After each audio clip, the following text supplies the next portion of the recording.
Hello friends, कैसे हैं आप सब। स्वागत है आप सभी का एचआर मैनेजमेंट स्टडी में, जहां हम यूजीसी एनटीए नेट 2020 के प्रिपरेशन कर रहे हैं।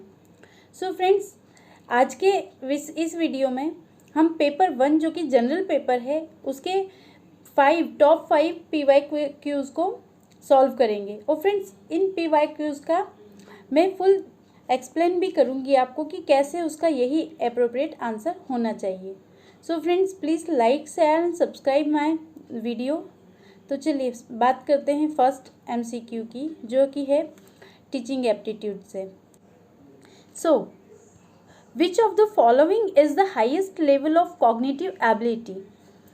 First is knowing, second understanding, third analysing and fourth evaluating. तो फ्रेंड्स, पहले हम समझते हैं कि कॉग्निटिव एबिलिटी एक्चुअल में क्या होती है।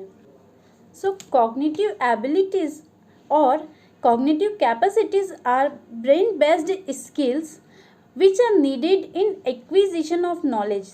ठीक से समझिएगा friends, acquisition of knowledge, manipulation of information and reasoning. ठीक है फ्रेंड्स, एंड रीजनिंग, यहाँ पर एनालाइजिंग का कहीं भी कोई भी कह सकते हैं उल्लेख नहीं है।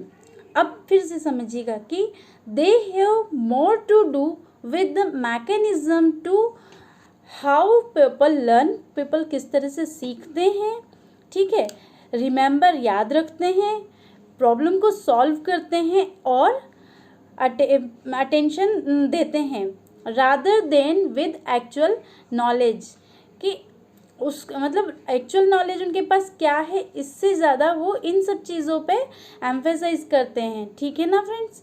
अब हम फिर से देखते हैं आंसर क्वेश्चन को कि विच of the following is the highest level of cognitive abilities. So knowing means जानना, बिल्कुल सही हो सकता है।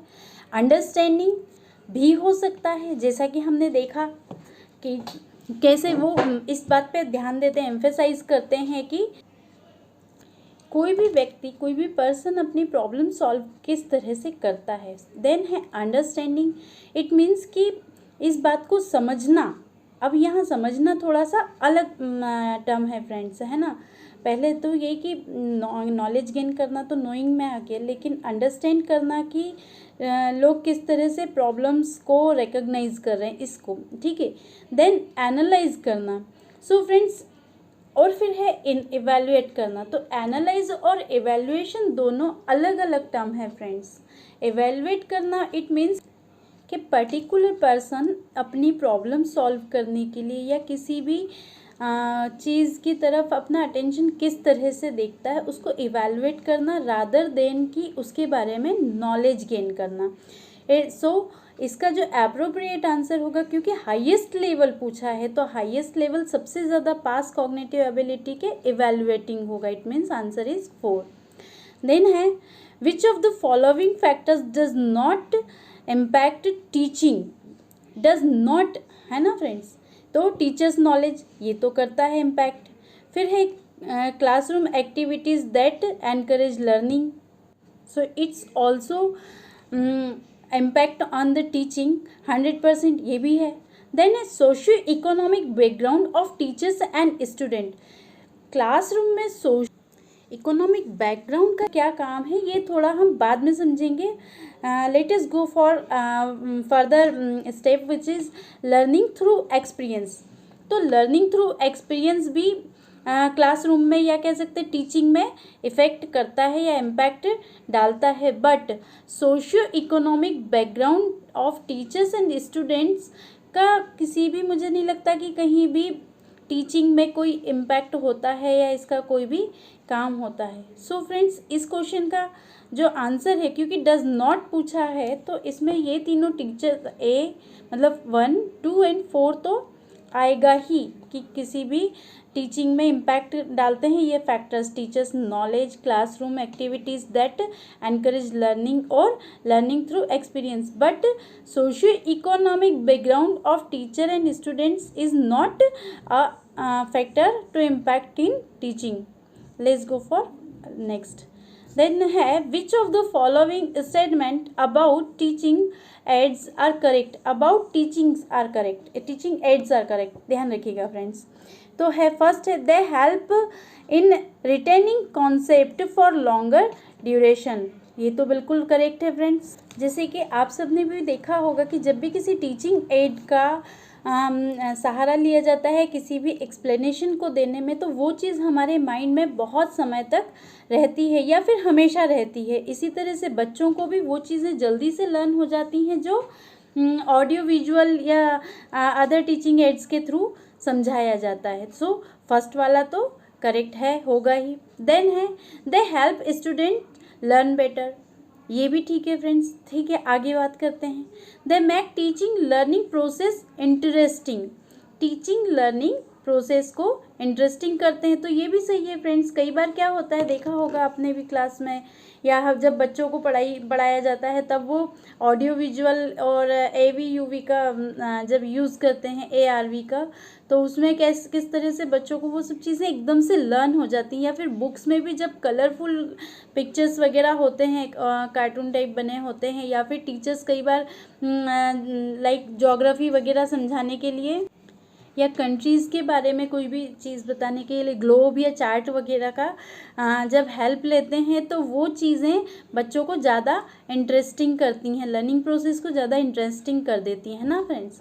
देन है डी, दे एनहांस रोट लर्निंग, तो रोट लर्निंग में किसी भी कह सकते हैं टीचिंग एड का मुझे नहीं लगता कि कोई काम होता होगा। तो देखते हैं फ्रेंड्स इसमें क्या आंसर हो सकता है।